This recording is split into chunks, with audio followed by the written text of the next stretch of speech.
Welcome to Therapist Uncensored, a podcast where therapists freely speak their minds about real-life matters. Welcome back to Therapist Uncensored. You are at episode 57, if you can believe it. So we're very happy that we've been able to keep this going. And today's topic is very relevant for most of us today, having to do with, our relationship to the cyber world and the World Wide Web, and how it can impact us in unexpected ways. So don't worry, it's not a bunch of doom and gloom and discussion full of beware of the dangers of the internet. Instead, my colleague, Dr. Ann Kelley, and guest Catherine Knibbs really go into specific recommendations about how to be more proactive and engaging with your kids, your friends, yourself around this complex cyber world. Catherine Knibbs is a psychotherapist and author based in the UK, and she brings us her expertise on how the world of the internet and social media can have a huge and sometimes traumatic impact on us. She coined the phrase cyber trauma and is author of the book, The Darker Side of the Internet for Children and Young People. And one quick sentence before we jump right in, and that is to go to our website, therapistuncensored.com/events, because we have lots of things already live there and also some new things coming out. So even if you hear this later, that's where we'll post most things that you can sign up for. There will typically be things that you can get for free, things that you can sign up for from all around, online trainings. And then we have our live conference coming up in 2 weeks from this recording with David Elliott on treating adult attachment. Okay, so keep us posted, stay on our email list, and really our Facebook group is the best way to just kind of see what's going on. So just like us there and follow us there, and you'll be good to go. All right, so without further ado, let's jump right in with Catherine Knibbs.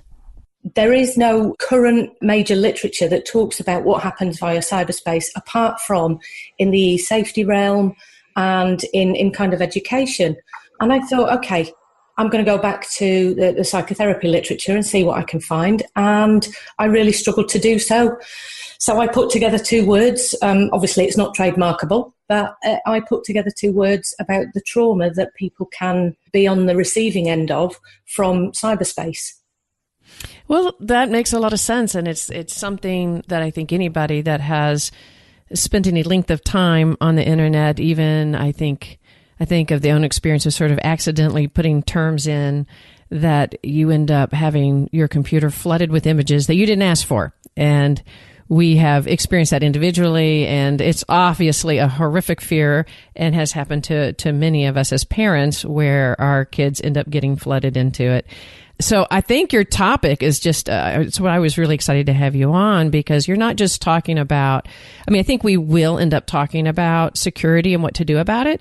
And I think that's really going to be an important part of the podcast. But let's talk about just the idea of how it becomes trauma. What I did was the issue with coming up with a phrase for a theory really is you've got to have almost an academic definition. So I've tried to succinctly put together a definition, and what I came up with was any interaction which is direct or indirect with any internet ready or electronic device that has electronic communication that results in a trauma that can be immediate, retrospective and delayed, because the phenomena itself isn't always about an incident of today. So I think in the book, the first thing I talk about is I left school at 16, and as far as my brain was concerned, that's where school ended, and I carried on throughout my life. And one of the things that happened was I was on Facebook one day, probably 2008, 2009, when it was just getting going. You tend to connect with old friends, and somebody shared a picture of me in secondary school. And at secondary school, I didn't have a really good time. I'd had an accident as a young child, and it resulted in lots and lots of dentist visits and lots of dental operations. And my time at secondary school was really horrid. And up came this picture, and I was rubber banded back to being 13, 14, 15 years of age. Yeah, these traumas aren't just necessarily now. They're things that have been in the past that can reappear. And for a lot of the young children that I work with, we're talking about sexual abuse imagery, which could come back later on in life. And for adolescents, some of the behaviours they engage in when they then go for a job are the things that people will retrospectively look for on the internet. And then, of course, the future. You're making decisions. So let's go back for a moment to that experience. I appreciate you sharing that. And I can almost all of a sudden completely relate to what you're saying. And that is, you've moved on from your adolescent self. And for many people, secondary, or for us, middle school, is frankly a really, really difficult period in our lives. And then we grow and we mature and we might reflect back at ourselves going, oh my gosh, that was so hard. But we do it at our own time, our own pace, and when we're kind of ready. And for you, all of a sudden this image hits you and it brought back this feeling. It sounds like a feeling of shame and a feeling of kind of completely transversing you back to a moment in time that you weren't ready for and you didn't ask for. So it just sort of happened to you. And what you're saying is it sounds like it just flooded you with the experience of your prior self. It did. So I think the phrase that I've always kind of reflected on is Brené Brown talks about the shaming experiences that most of us remember are the ones from school. And I sat, and quite often I do this thing where I go parent, person, human being, and then psychotherapist. And I think about things in two different ways. So I sat there for a moment, thought, wow, I wasn't ready for that. Right. For a moment, and then thought, wow, who is ready for this? Right. And I think that's what I've been watching is the evolution of behaviours that, and this is where I think the literature's got a deficit, because when Freud existed and Winnicott and Bowlby began writing about attachment, this didn't exist. We didn't have this facility and this medium for your life to be dragged up in this particular way, because photographs were something that your parents kept, usually in folders or little boxes, and they were at the house. So the likelihood of a number of people seeing those photographs was limited to who visited that house and who the parents showed the pictures to. That makes a lot of sense. And now all of your current friends on Facebook who've known you as a professional, known you as an adult, all of a sudden have this image. And of course, good friends are going to integrate that maybe with some kind humor. But what you're saying is all of a sudden you've kind of lost. You didn't have that choice. It just appeared. And the experience of your current self, and at times, I don't know if that experience felt traumatic to you, and we're talking about trauma, but it certainly did really deeply impact you sort of in this old shameful way. And it sounds like you experienced it in a very traumatic nature and that it stayed with you for a while. Mm-hmm. Yeah. So what I'm talking about is I was bullied, and that's what came back to the forefront. However, during the research that I've been doing, I come across some images which are absolutely terrifying, horrifying.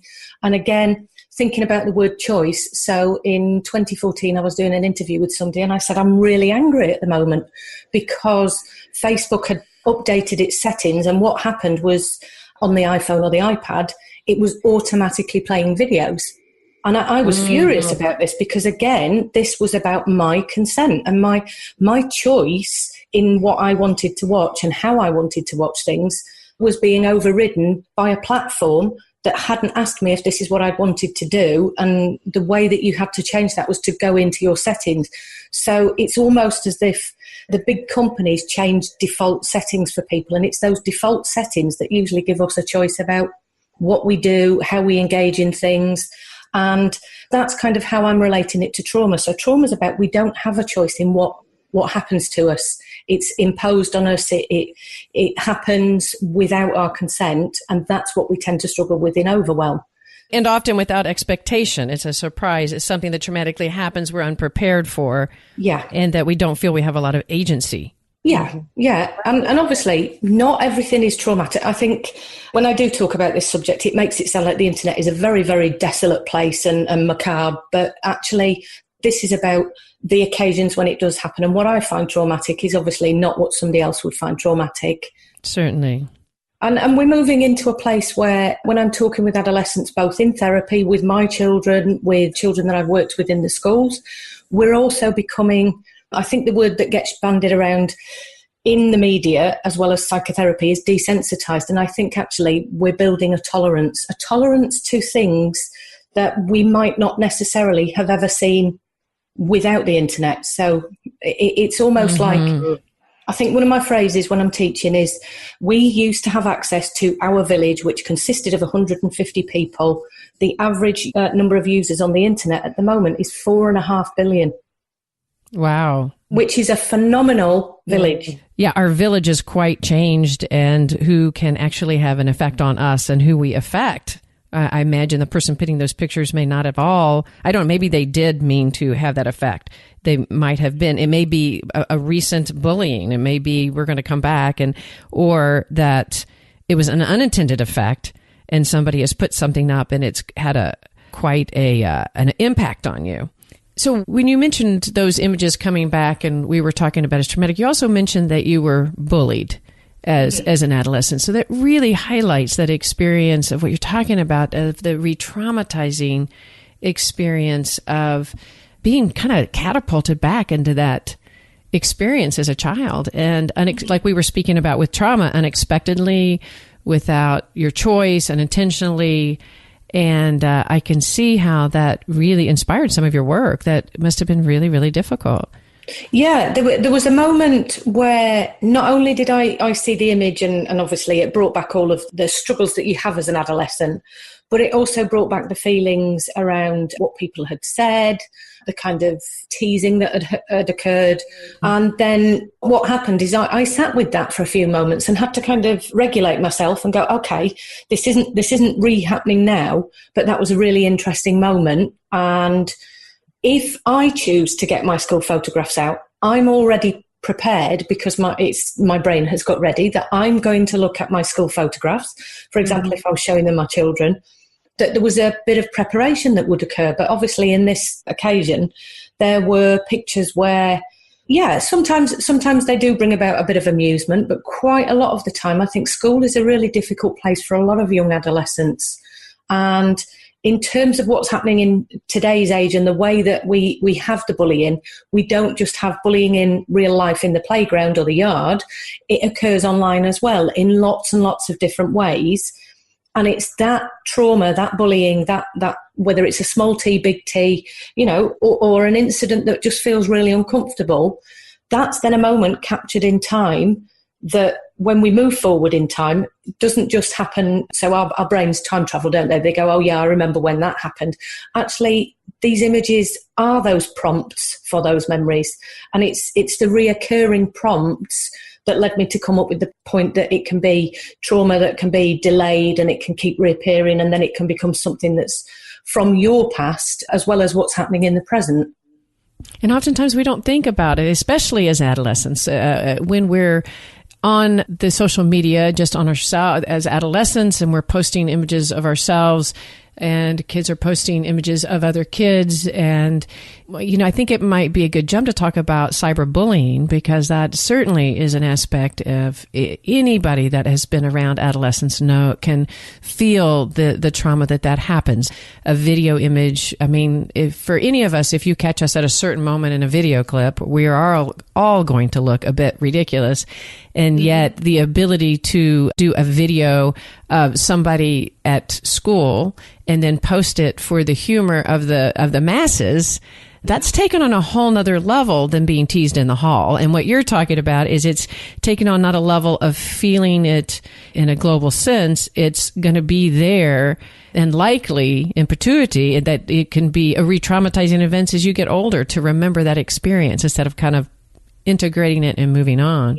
Yeah, absolutely. So on a paper that I published around cyberbullying was to kind of take the literature that exists at the moment and have a look at what cyberbullying actually is. And what I did find is there was lots and lots of definitions. So it might be e-harassment, cyber-stalking. And what I've done is I've reframed that cyberbullying is actually, again, it's a phenomena. There isn't one particular type. And for me, the medium in which you're bullied can also include real life incidences as well as things that happen online. But also, in contrast to a lot of the bullying definitions that exist, it can be a one-time event. And the reason I say that is because there have been children in my therapy practice that one image was altered. So the one that I tend to talk about is the young girl whose image was altered, and she was made to look like a cartoon pig. And she was absolutely horrified by this and said, I feel intruded upon. I feel like I've been made a mockery of. I've been humiliated. And the image was taken down. But for her, the lasting feelings carried on in the same way that it does for a child who's repeatedly bullied. Mm-hmm. So I'm seeing that actually these events can be one-time occurrences. And also we've got different ways that children can be excluded from groups. In this country, we call them squads, the little groups. They tend to use the phrase squad. And in the group chats, children can be excluded, ignored, and it has a bigger impact for some of these children than it does in the real world because, again, it's in a medium where everybody can see it. And that's a term. So I think to try and explain this for your listeners, when I use the term everyone, I'm not using a grandiose statement. I'm using a term that children and adolescents use, but actually we're talking a reality. If something is on the internet, there is the possibility for those 4.5 billion people currently registered to use the internet to see that particular piece of information. The potential is actually there.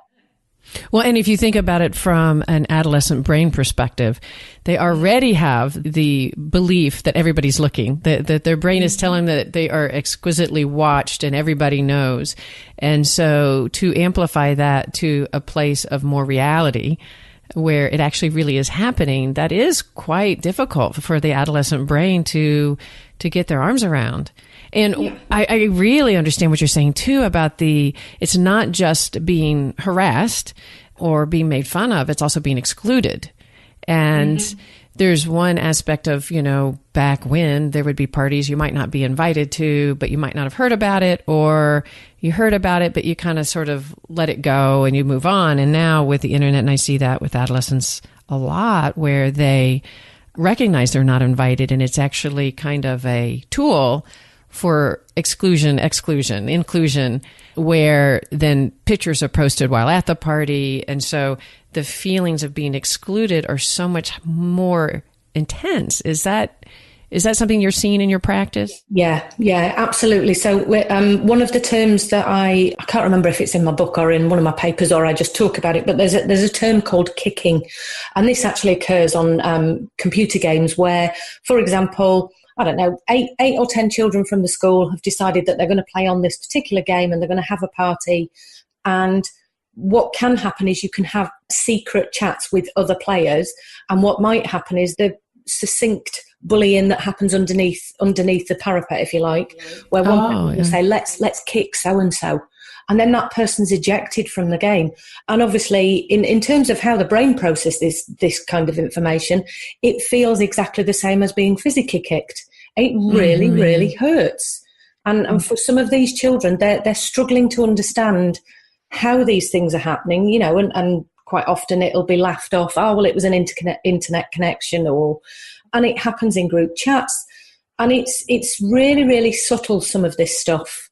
Through to the direct bullying where it's exposing children, so that there's words like doxing, which is where you take somebody's name, address, details, or personal details about their house, their family, and you then put that out into the public domain, which is a really, really risky behaviour. And obviously, when we get to being an adolescent, we engage in risky behaviour. So some of this is seen as there's differences in how teenagers speak about this in terms of lols and lels, and so they have their own kind of language about what level of humour this is, but the impact can be absolutely long lasting in terms of whether that piece of information was recorded, whether it was photographed, whether there's a screenshot, and everything that can be uploaded can be downloaded and re-uploaded. Oh, that's so true. And what you mentioned too is that our adolescent brains are pre-wired to take risk, to really try to push the limits. And it feels like the internet gives kids this opportunity in a way to expand even beyond what they even probably recognize that they have the capabilities of doing, and then to realize the long-term effects. And so one of the hopes, I think, for the listeners out there is like, oh my gosh, what do we do about this? I mean, is it just recognizing all the different ways that we ourselves or our kids can be negatively impacted? I think the education really helps, because it may be the subtle ways that your kid comes to talk to you about being kicked off of a game, and you might dismiss it as, get over it, just go do your homework. And you might not really recognize the subtle impact that it would feel different if they said, I was playing baseball and everybody said that I couldn't play anymore, get out of here. Like that, we would have more empathy, more compassion and understanding. And so I think trying to help the listeners understand that we can't control all this, but understanding it could really help us connect to our kids and educate them about it. Mm-hmm. Yeah. I'm really a big fan of, and I wish it existed a lot more than it does currently, but I'm really a big fan of the kind of empathy teaching. I think Richard Davidson does a lot of this with the younger children. And I think if we come in early and talk about empathy, compassion, consent, and we do that with the younger generations, actually they will grow up to be less reactive. So that a lot of the behaviours that exist on the internet at the moment are tapping into, the kind of stimulus response. And there's a lot of reactions happening rather than the taking a moment, taking a breath, and then responding rather than reacting. So I think that there's something to be said about how this medium has allowed much more increased, faster communications, reactive times. And it's almost where these phrases keyboard warrior comes from. Somebody sees something that they're upset by, and before you know it, you've engaged in behaviours that would be classed as cyberbullying or trolling or harassing people, because we're being stimulated by this, and it is tapping into our fight-flight response. Oh, absolutely. Yeah. You mentioned trolleying. Could you tell us about what is trolleying? Well, there's a few definitions. And again, this is one of the issues with the internet and how we describe behaviours. But trolling would be a persistent, let's call it bullying or presence on somebody else's social media page. So, for example, you could be consistently liking somebody's post. Now, that could be considered as trolling and an intrusion upon somebody's social media profile. It could be where every time somebody posts something, you make a critical comment. It could be that you then take that post, you adapt it, you change it, and you then post it somewhere else and create discord on the internet. And this is one of the issues we've got at the moment. There are too many definitions for behaviours, and we can't separate them. So it's difficult to say exactly what trolling is, but it comes from an original word to mean for trawling, to follow like the fisherman did. So it's consistently following somebody in what one of the children described to me as a really creepy way, Kath. And I think, well, actually, if that was happening in real life, that would be really creepy. I see what you're saying. So obviously, because I think of people following and liking as a compliment and as something that means that you have attention and connection. But what you're saying is to trolley somebody is to give the feeling that you're tracking them or following them in an unhealthy way, a little obsessed, or even to create mayhem in their lives. And so I hadn't thought about that. That's really interesting. So that's a whole nother aspect that thank you. I had not thought about the fact that our kids are probably exposed to that kind of thing where it could feel like you've lost a sense of privacy and a sense of exposure. Yeah. And for some of I do tend to see it generally when adolescents and couples have fallen out with each other. Or they're having a spat or something. So this is another thing that I found that's been quite an increase. And I do kind of take everything back to kind of attachment styles. But there's a lot of bickering and arguing between adolescents about who's liking whose posts on Instagram and where they're from around the world. Why do you always like that picture of her? And why do you always click on his profile? And who are you talking to secretly? Because this is the medium that we've now provided. There's a lot of possibilities for secrecy and not feeling secure with your partner, with your it's really tapping into attachment styles. Oh, I could completely see that as you're speaking. I can just think about the level of insecurity and preoccupation that we are generating in adolescents, or I shouldn't say we, that just really the internet and this constant exposure to who likes whom, who's going, it would easily create, even in a sense of a secure child, a sense of preoccupation of being left behind if you're not keeping up with it. So funny, I think of it with my daughter. She was showing me a picture one time, and I took her phone and was holding it, and my thumb almost touched it. And I've never seen such panic. She grabbed the phone out of my hand because had I touched it, I would have liked it. And it was a picture of a boy. And the effect of liking that picture would have been traumatic to her in the soft sense of the word. But I had never, she just panicked that I was and I had no idea if I would have said, and I thought about it now, I could understand that. But those subtle things and how impactful that one little move would have made for her. And you're talking about it on so many different levels that it hadn't even crossed my mind. Yeah, and I think what we are talking here is about subtle behaviours that get missed. And this is why I bring everything back to attachment. So at the moment, I'm writing my second book and I'm really bringing everything back to attachment, because what I am seeing are subtle behaviours that quite often the other person, now that might be a parent, it might be a partner, misses in tiny interactions that happen both when you're holding the phone. So I tend to refer to it as it's a medium and a tool. So it's a tool for connecting and having interpersonal relationships, but it's also a medium. And this is where I think we've got into the difficulties where we use words of being addicted and attached to the phone, because actually we've started to use psychotherapy terminology and psychopathology in everyday language, and it means very different things. And I'm trying to take it back to say, if you look at attachment behaviours, you're looking at somebody trying to have a relationship. And that might mean that they want to do that gradually, securely. And for you, in that example that you've just given, that would have intervened in that process for your daughter. And it automatically brings up that fight, flight, I need to protect myself in this moment. And yeah, I have witnessed parents that have turned up and children that have turned up with scratches and cuts on themselves where they've actually been physically fighting over the phone and who's having it and who's not. Oh, that's so interesting. Yeah, I can imagine.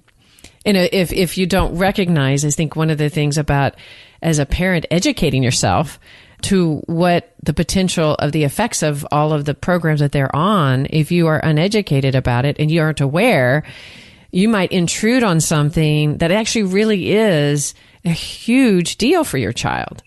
And you could easily sort of dismiss it, I guess, be dismissive of, oh, don't be ridiculous. Put that down. Yeah. And that's where taking the phone away from a child is being used as a punitive measure. And I think because a lot of the education that exists at the moment is around safeguarding and e-safety and looking after yourself online and having what they call netiquette, the subtleties of the relationship that the person is engaged in is being missed and overlooked. And I think that's where I'm coming from, is that actually this is what children are doing. They're engaging in relationships. Very rarely do we have the problematic behaviour, in inverted commas, of addiction in the same way that we might have drug addiction or substance abuse. I do see that the behaviour looks like addiction. But when you ask a child what the motivating factors are, why are you doing that? Well, because my friends are online. Well, because this is the only way I can talk to them.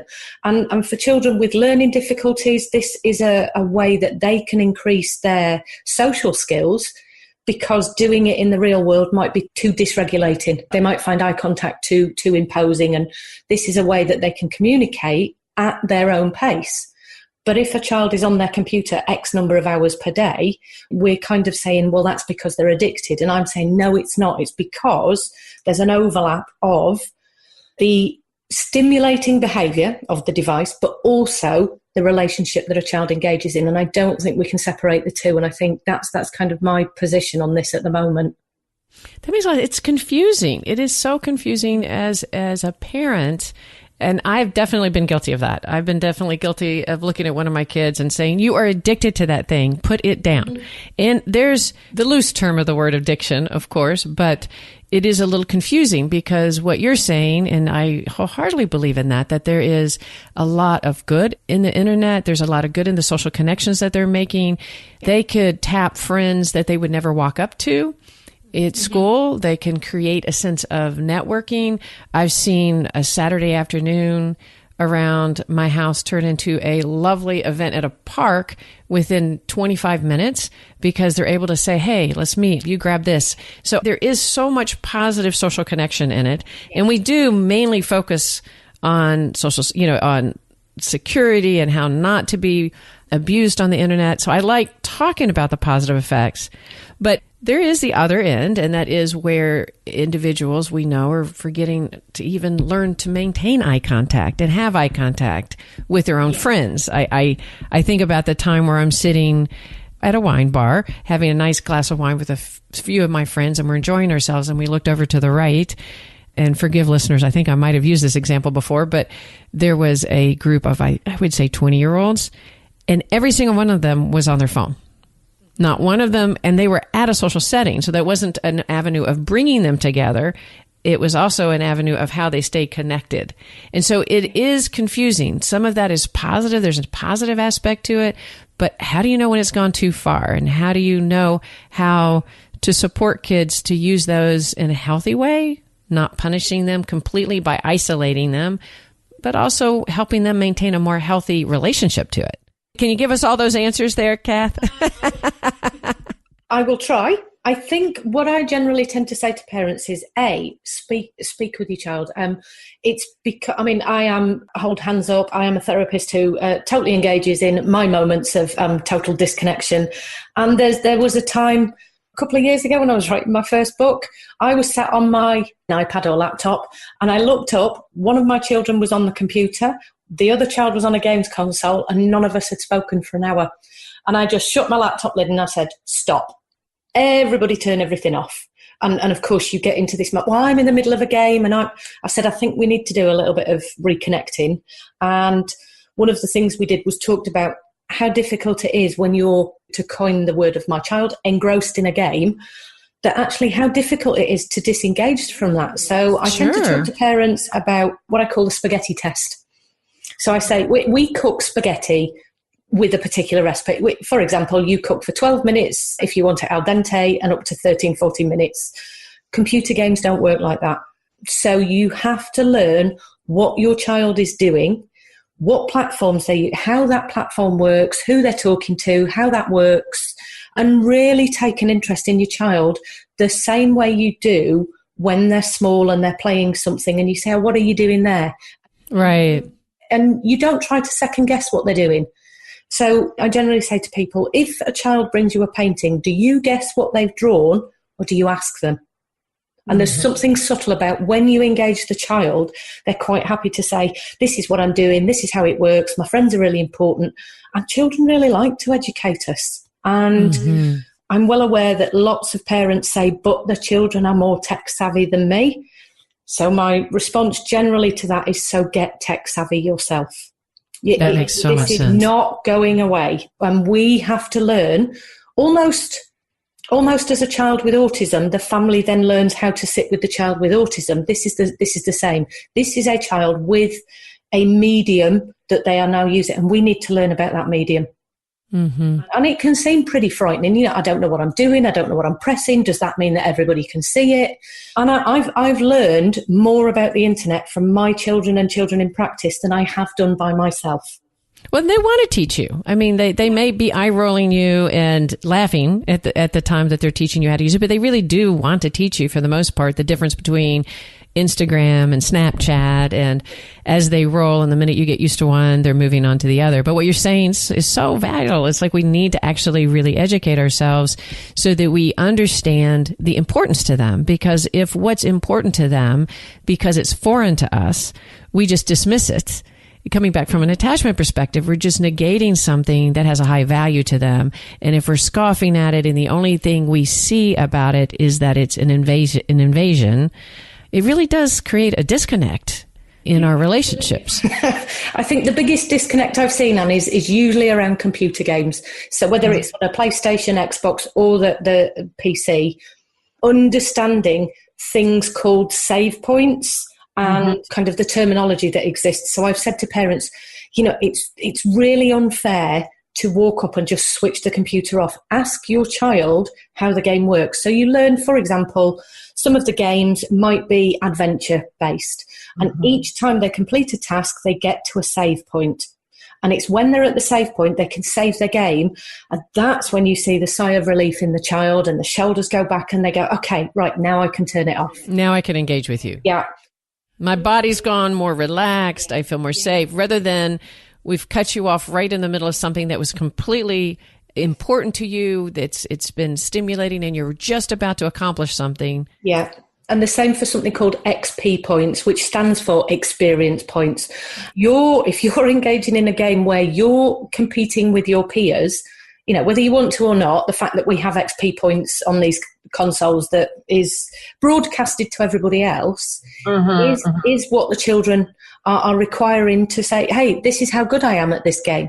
And again, that's where parents have walked in and just turned off a game, and it's meant that this child has then lost, 200 of these points. And that then leaves them quite open to being bullied by other people about, ha, your mum turned it off. If the child is on a headset, parents walking in, and there's lots and lots of these videos on YouTube which are teasing about the child who was on the Xbox, and mum walks in and says, right, turn it off, it's tea time, and the child and the mum then engage in an argument.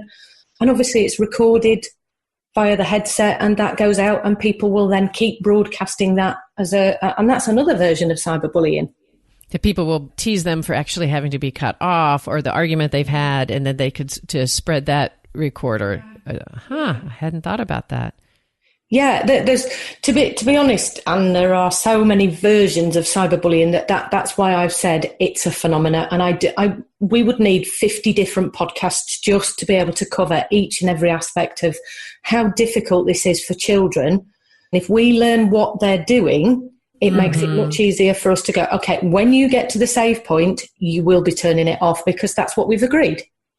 Right. You're leading into conversations, and to know what they're playing, and if they are getting completely dysregulated because you've done something like that, to sit down and say, why was that so hard for you, and get a deeper understanding. And of course, I'm not at all advocating then that we're always completely acclimating to the child's needs. Sometimes the child's just going to have to turn it off.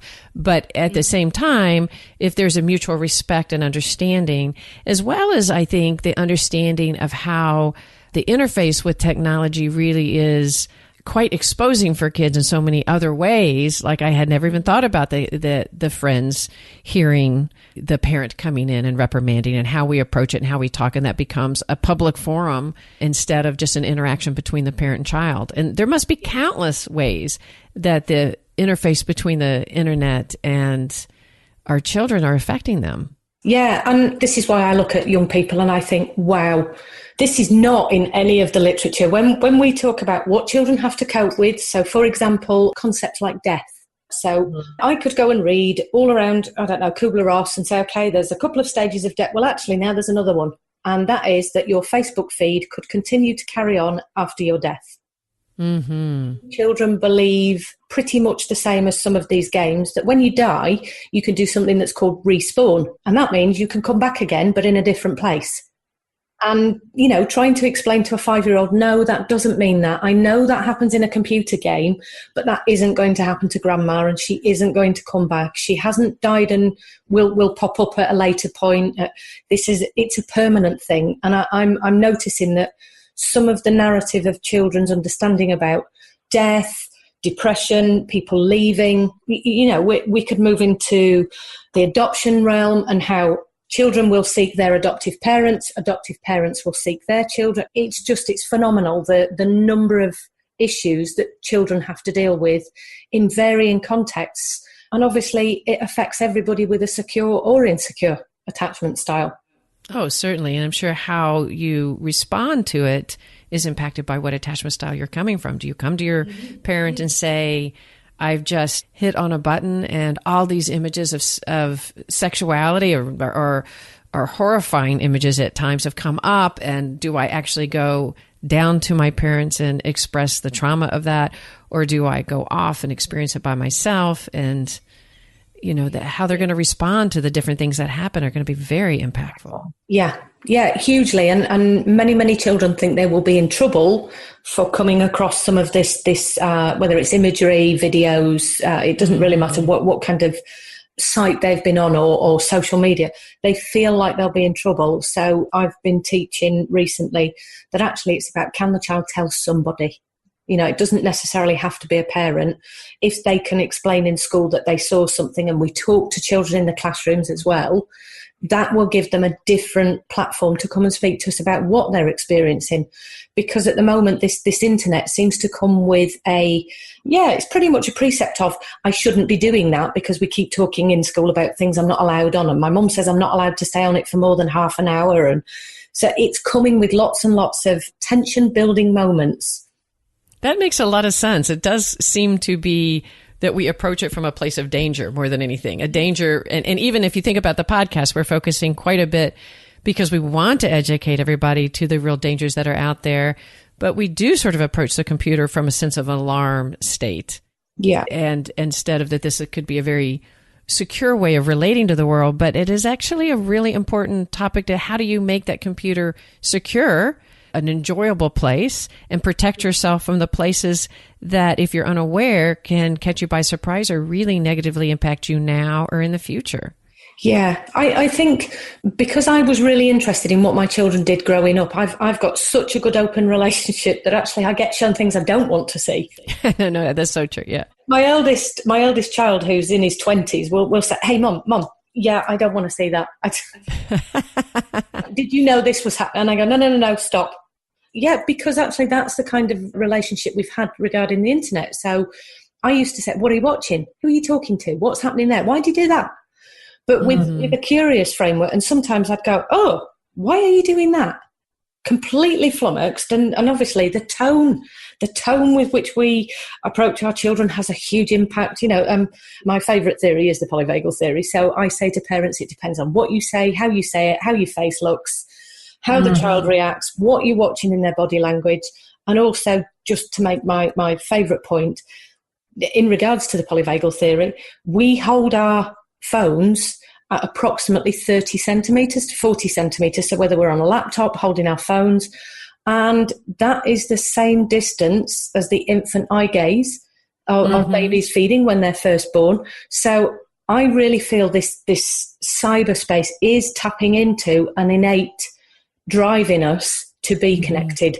And I think what it does is it sometimes creates a false safety. So, for example, if a child is sitting playing a game, engrossed in the game, really feeling maybe relaxed, and the parent comes in and says, "Rah, rah, rah, rah," the child is going to have the kind of fight or flight response, and, it's trouble a brewing is usually. Oh, that makes a lot of sense. So if they're actually maybe they're holding the phone at that point, having a really emotionally, like a very secure connection with some peer, and all of a sudden the parent comes in and their body goes into some startle response around it. Or even think about toddlers holding the phone and how we respond to that sometimes with, "Give me that." And that what you're saying is that the pairing of that response could really be having all sorts of impacts that we're not even aware of right now. That makes so much. Oh my God. I'm just having this image of walking into the kitchen and my son is holding the phone, and I immediately just rah, rah, rah, rah, rah, rah, and just the immediate negative impact sometimes, because I really do get frustrated with the lack of eye to eye and emotional contact. You walk in and everybody's on it. So because I do really value what you said, put your phone down so we're going to have a connection. And I think about the yelling that I immediately do with that. And then sometimes he just goes, wait. And he doesn't get to impact. He said, "Come here, let me show you something." And then all of a sudden we're engaged in something together and he's watching an incredibly educational video about what's happening somewhere else in the side of the world. And here I've come down, "Get off that phone." and instead learning to go, "Hey, what you watching?" and join him in that aspect of connecting. Now, having said that, I am also a real stickler for when people that you put your phone down, you look up, you say hello, and meetings and greetings are important. And I'm a little worried that we're starting cutting that out in too much respect for that internet. But I really love what you're saying. Don't just make an assumption.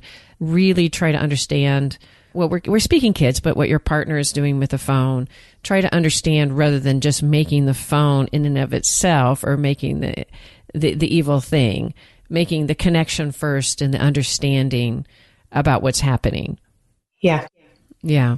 And that's been something that I've witnessed. I do chuckle to myself, actually. I'm quite a voyeur of other people's behaviours when, like yourself, being out in public places. And I watch if one of the partner's phones goes bing and the other person automatically, like a little meerkat, jumps up and has a look to see who's yes on the phone. And I think, how interesting. Like, what's going on there? Yeah, that's so true. And when you start noticing the phone being hidden too much in a partnership, that's not a good sign. So talk to us a little bit. We haven't tapped too much on sexting and the exposure of the pornography, etc. And the effect we're talking about, again, I think about the permanence and how often adolescents are pressured to send images of themselves, or they send images of themselves because other girls are sending images and they really want to secure the connection to this particular boy, and then afterwards recognize that now that image is out there in the world. And not just for that one moment, but the experience of I've just given something away that I no longer have control over. What are your thoughts on that?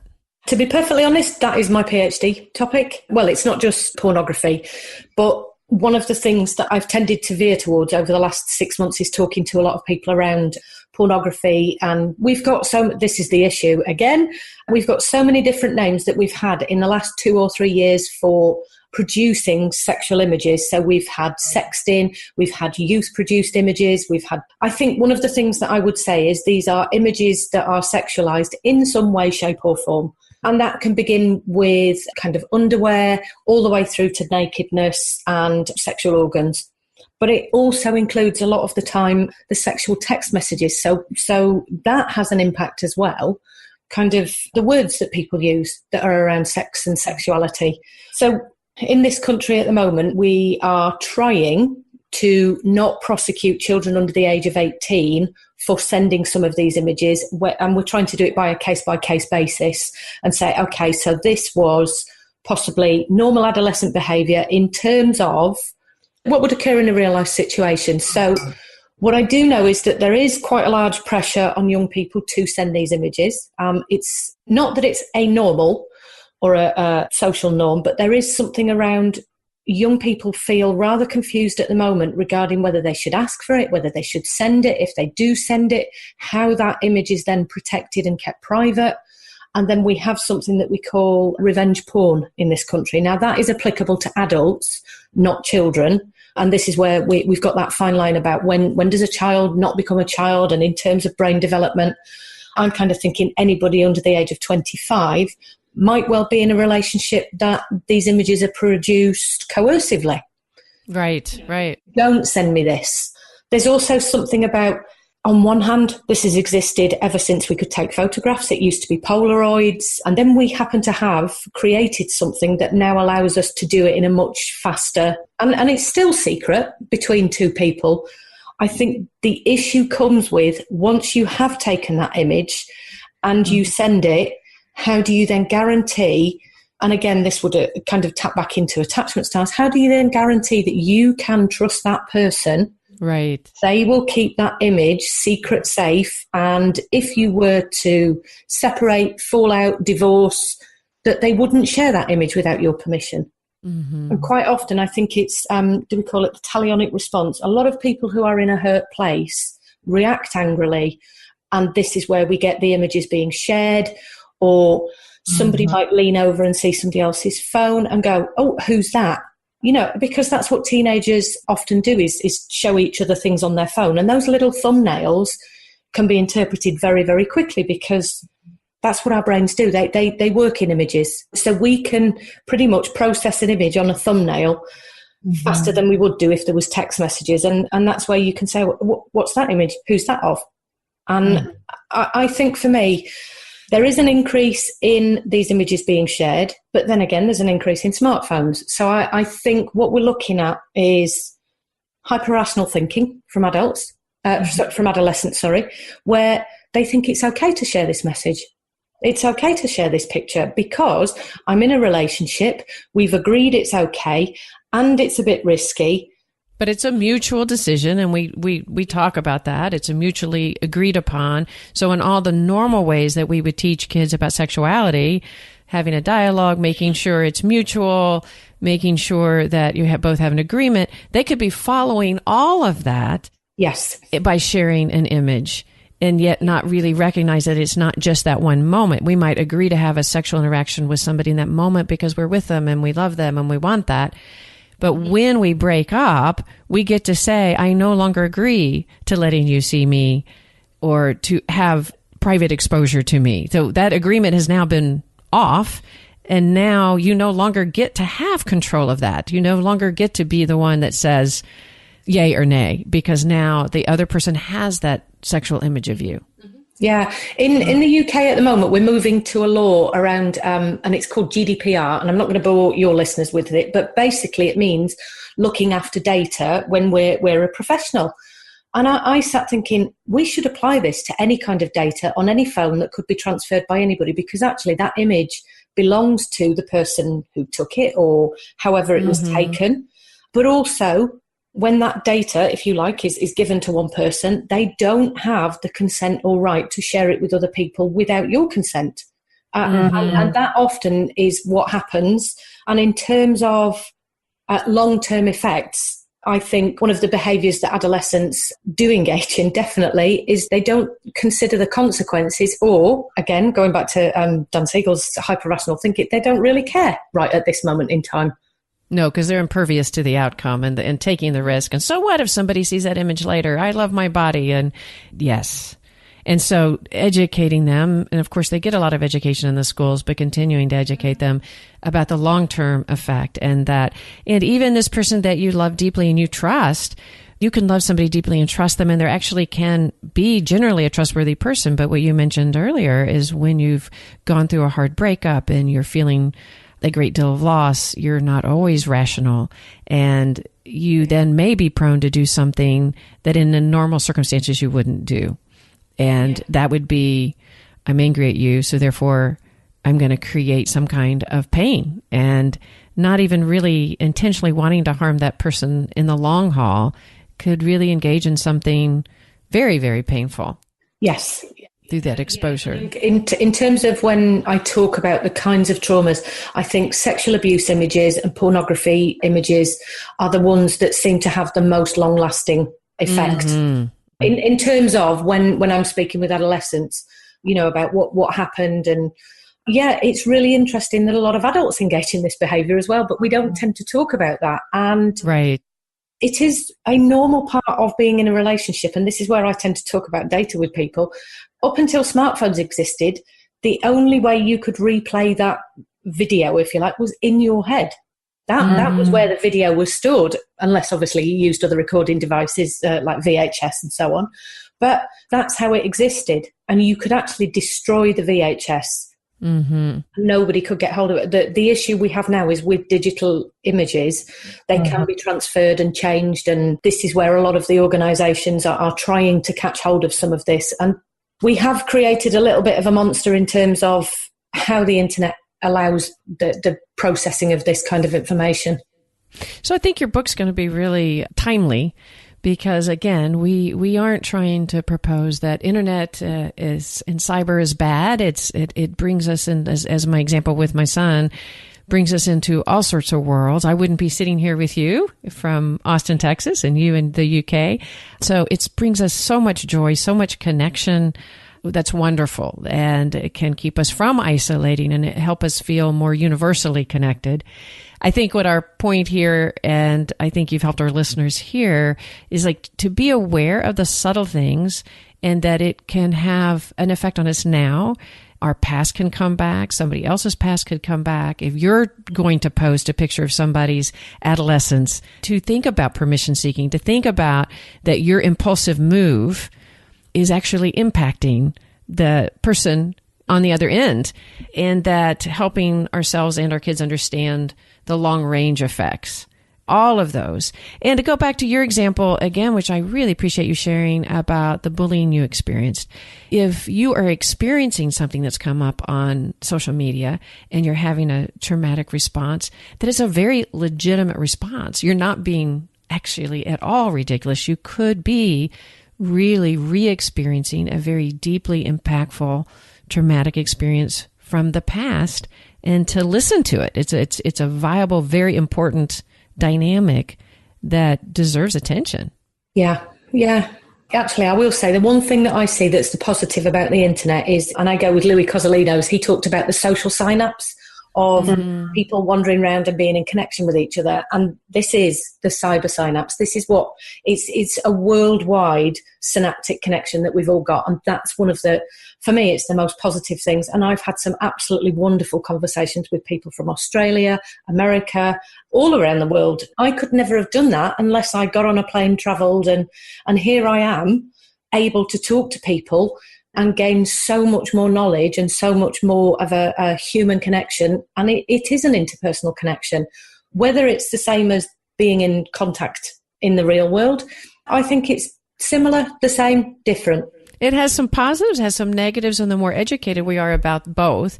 And to bring it back to how we engage with our kids about it, I think part of the message is it's not just to be focusing on the fear, the negatives, but all the aspects, including of the social connection. It must be so nice to be able to immediately form these connections and to have these, and to also be able to talk to them about the potential of the negatives and understand and empathize and help them move through it, including the effects of, like, I think about the teasing. We all teased as kids. We tease one another, we play jokes on one another, and it isn't always with malintent. And to be able to help educate ourselves and how to do it in a healthy way on the internet and help our kids understand that one aspect of sending that funny little video out, teasing somebody about yelling with their parents, could be funny in that moment, but really could be misused. It often is by parents. Yes. There's something called, is it sharenting and parent shame it? So be a role, I do say be a role model. If you don't want your children to be a bully online, then don't engage in behaviours that support that from your aspect, because children really do follow our lead. Isn't that true? That's so true. You have also been part of developing apps. So how else we can help parents out there working with kids? One is to really educate, encourage dialogues, encourage understanding. But there is so much that kids are going to be exposed to that they don't even want to be exposed to sometimes because of internet trolling to our children. How do we help? Do you have any recommendations of how do we help our kids work with social media in a healthier way? And how, as parents, can we be more educated and maybe even more in control of what our kids do get exposed to? Do you have any suggestions? So it's pretty much Parenting 101. It's about regulation. It's about, that must have been really shocking. Would you like to talk about it? I understand that it was a moment you didn't expect. I understand that maybe perhaps you shouldn't have been on that website. I understand your curiosity, because this is what children do. They will type in pornography, sex. Mm-hmm. I mean, back when boys could find Playboys from their father, etc., and titrate up to what they're ready to see. And now if they type something like that into the internet, their brains are not really even looking for and aren't even ready for what they're about to get. And so at times it so outstripes what they're developmentally ready for.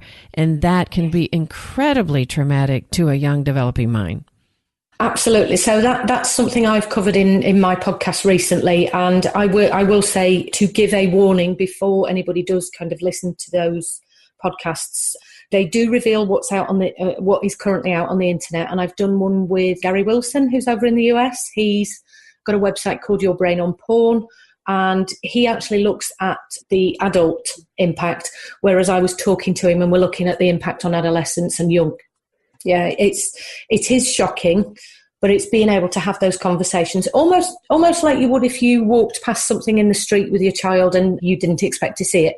You would say, wow, that was quite shocking, wasn't it? I struggled with that, and I can understand that you must have done. And so it's all about co-regulation, and but also... And that this is not actually the norm, and you don't see this, and that's actually not what sexuality is about. And I think that's the most helpful. We know what to do as parents. I think we're just frightened about what we think our child... Because if our child comes down and says, oh, there's this thing on the internet, will you come and have a look? I tend to go, I really don't want to, because I wouldn't be able to co-regulate my child if I'm then traumatized. Right. That makes a lot of sense. And so I like what you said a minute ago, too, that we want to be able to help monitor, but not over monitor. Like there are some things where parents are literally being able to see every single text that a child sends. And that would be like having your parent on a telephone call nonstop as you were growing up. And that, as loving as that is, that you want to protect the child, I think the famous saying is that you want to prepare the child for the path, not the path for the child. And so I think that really holds true with a computer as well. There are, though, some great programs. I know that a lot of unsupervised experience on the internet could be not helpful. And there are some apps that just literally will turn off all use of the internet at a certain time at night. It's very difficult for many parents because schools are requiring phones, are requiring constant use of computers. So if you say, put your phone away for the night, you're like, it's almost impossible to do that. But there are apps that allow you to sort of dictate what programs they can use and when. And that way you're not having to be the micromanager, because you don't want to set yourself up as the guard and the micromanager, because then you're not actually on their side and support and somebody to go to. You're their monitor, right? And you're their gatekeeper, and that promotes aggression instead of connection. Yes. So there are some really helpful apps to help you be a safe monitor and increase your awareness and control. But we want to, I think we're both saying, a cautionary tale to not come from a fear place of over monitoring to where you create a disconnect. Yes, yeah. And that's where I slightly joked earlier that that's what parents do in the punitive measures. So they have these apps and they can go, dink. Oh, it's so true. And I just think, oh my goodness, I understand that the intention behind it is to be safe, Yes. be prepared, but sometimes and children are entitled to privacy, but it's talking about what privacy is safe and what privacy is uncomfortable and what privacy isn't okay. And obviously that's where we're talking about kind of grooming behaviors and exploitation and teaching them. Yeah, teaching them about the grooming behaviors that happens online and educating yourself, which I think your book is going to be so helpful to educate parents into what kind of grooming behaviors happen so that you can actually educate your child about how not to go that and the signs of that, rather than be the gatekeeper instead, teaching the child rather than being the ultimate gatekeeper. And of course, that's developmentally dependent, obviously. Yeah. Age dependent. Mm-hmm. Well, Kat, this has just been so wonderful. I think I could talk to you for hours and all the different knowledge you have, but I can't tell you how much I appreciate you coming, and I think our listeners are going to really appreciate your perspective on this. Yeah, thank you. I've had a lot of fun, and I'm kind of going, now what did I miss out? Because that will happen, my inner critic. Absolutely. And we get to, now that we are connected to the internet, we get to come back and you can say, I've missed out on something, and we can actually just put that right on in. Thank you so much for listening today. And since you're hearing this part of the episode, it means that you must have hopefully gotten something valuable out of it. If so, then we really ask you to go to your podcast player and give us it's usually one click. They make it really easy for you these days to give us a rating and review. And that really sends a lot of encouragement our way to keep going. So thank you again for listening. And our website is therapistuncensored.com. All right, we have more coming at you, so we'll see you around the bend.